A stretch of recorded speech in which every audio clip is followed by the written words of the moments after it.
Gale force has arrived. It's Chris Gale, the West Indies batsman scoring the first ever double century in World Cup history.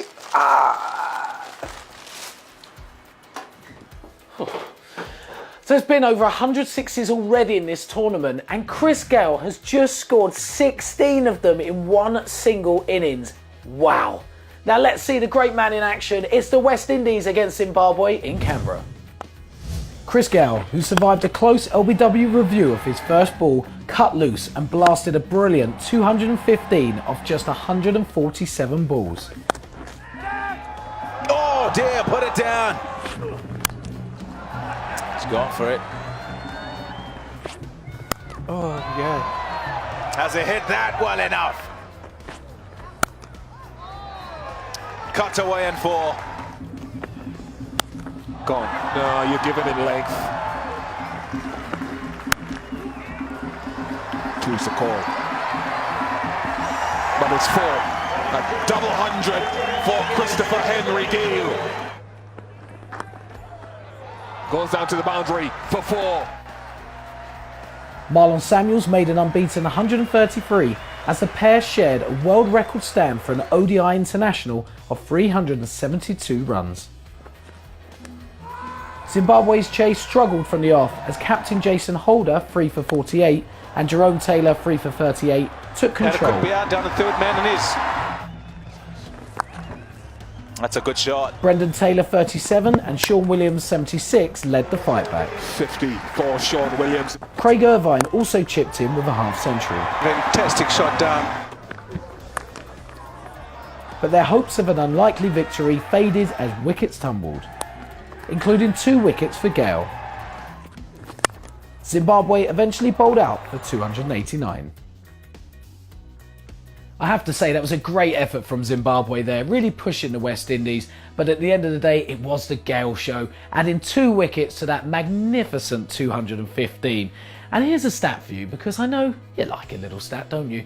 Sachin Tendulkar scored the first ever ODI double century 5 years ago to the very day that Chris Gale has just gone and scored the first ever double century in World Cup history. Not only that, he scored 16 sixes in one innings, a World Cup record as well. And not to mention that fantastic partnership with Marlon Samuels of 372, eclipsing the previous one held by Sachin Tendulkar and Rahul Dravid back in 1999 against New Zealand.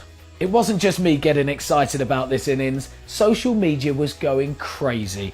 And Afghan batsman MS Shahzad said, "Wake up call, Gale Storm is back. All bowlers are not safe." They certainly weren't today. Also on Twitter, at Ahmed Nashad said Gale went from 151 to 201 in just 12 balls. Now that is a stat and it was amazing.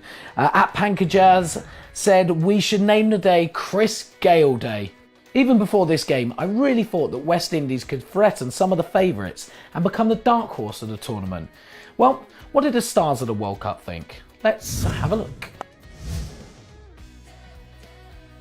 I'd have to say dark horse. Look, I won't say dark horse, but the other competitive team I think will be New Zealand. Well, Sri Lanka, they can be the dark horse, and at the same time, you never write off India. They are the defending champions. Afghanistan.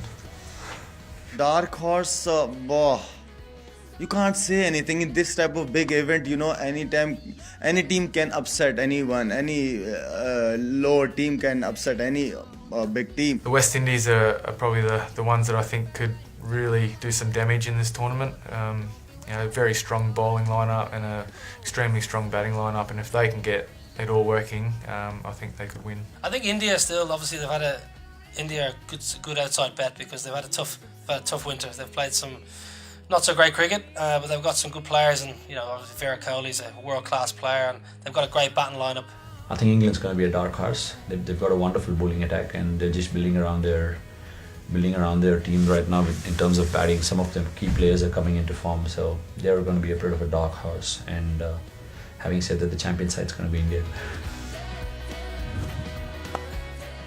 A lot of different opinions there. Mitchell Johnson slightly agreeing with me in thinking that the West Indies could cause a few upsets. But we want to know, who do you think is going to be the dark horses of the tournament, or who's going to cause the next upset? Simply comment below or tweet us with the hashtag CWC Daily.